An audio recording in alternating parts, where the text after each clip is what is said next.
네,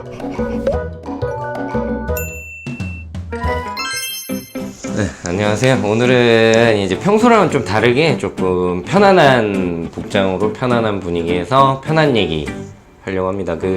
좀 민감한 주제일 수도 있는데 이게 이런 부분들이 제 지인이나 친구들 뭐 이런 사람들이랑 식사 자리나 뭐 만남을 하면 뭐 자주 물어보는 오늘 말씀드릴 내용은 보호자분들이 거의 다 의구심을 좀 가지고 계신 분들이 많아서 동물병원마다 같은 병으로 문의를 하거나 상담을 받았는데 왜 진료비가 다를까? 이 부분입니다. 예를 들어 사상충 약이나 타료값도 다를 수가 있어요. 그런 부분이 제가 생각해도 납득이 안 되실 분들이 많아서 아니 납득이 안 가잖아 납득이.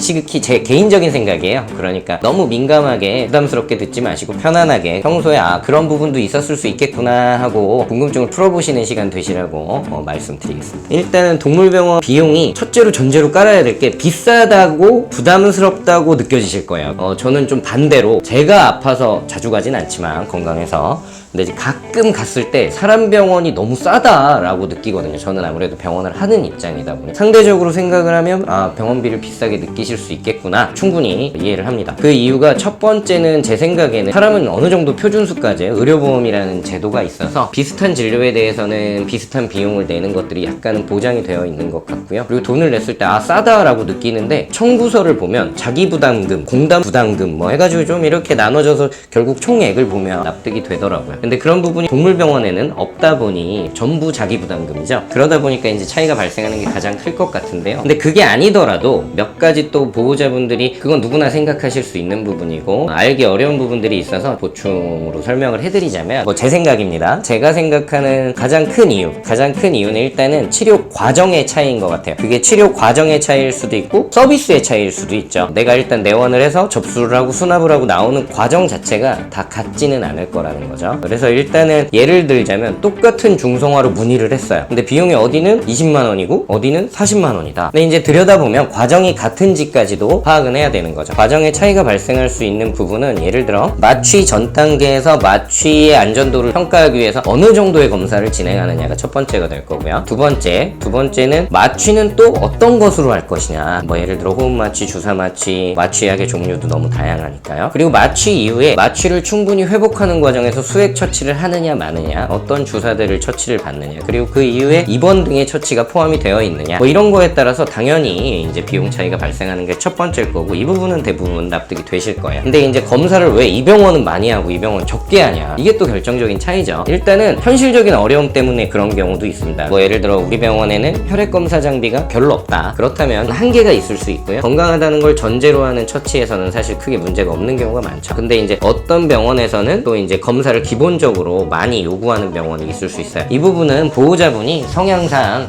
잘 선택하시는 게 가장 좋은 방법일 것 같고요. 두 번째로 그 과정이 같다고 하더라도 어떤 병원은 또 마취비가 5만 원인데 어떤 병원은 10만 원 이렇단 말이에요. 그런 것들이 또 발생하는 이유 중에 또 하나가 장비와 의료진의 차이에서 발생한다고 할 수 있는데요. 어디는 복부 초음파가 4, 5만 원인데 어디는 8만 원, 10만 원 한다. 이랬을 때 사실 같은 장비와 같은 수준으로 했을 때 그런 비용 차이가 발생한다면 보호자분들은 당연히 4, 5만 원짜리 병원을 선택하시겠죠. 그렇기 때문에 이쪽에서 8만 원, 10만 원을 청구하는 병원은 당연히 손님이 점점 줄어들고 그걸 유지할 수 없을 거예요. 그럼에도 불구하고 유지할 수 있는 이유는 장비 자체가 고가의 장비이고 4, 5만 원 정도의 초음파에서 보이지 않는 것이 여기선 보일 수가 있는 거죠. 근데 이 병원 입장에서는 실질적으로 한 달에 200만 원, 300만 원 이 장비에 대한 리스료를 납부하고 있다고 생각해 보시고, 그리고 이 병원에서는 프로브를 잡고 있는 사람이 영상 진단을 전공한 전공이라고 가정을 해보죠. 그렇다면 지불하는 또 인건비가 한 달에 낮아도 10만 원 이상, 높으면 그보다도 더 할 수 있겠죠. 그런 부분들 때문에 당연히 비용이 차이가 나는 거고요. 비용만 차이가 난다면 당연히 아까 이야기한 대로 손님이 선택할 이유가 없겠죠. 결과에서도 설명을 듣거나 진단이 나오는 영역에서도 분명히 차이가 있을 겁니다. 이 경우에도 보호자분이 적당히 우리 아이가 심각한지 아니면 가벼운 검진인지에 따라서 좀 어느 정도 선택의 여지가 있을 것 같고요. 세 번째 부분은 이게 동물병원이 결국은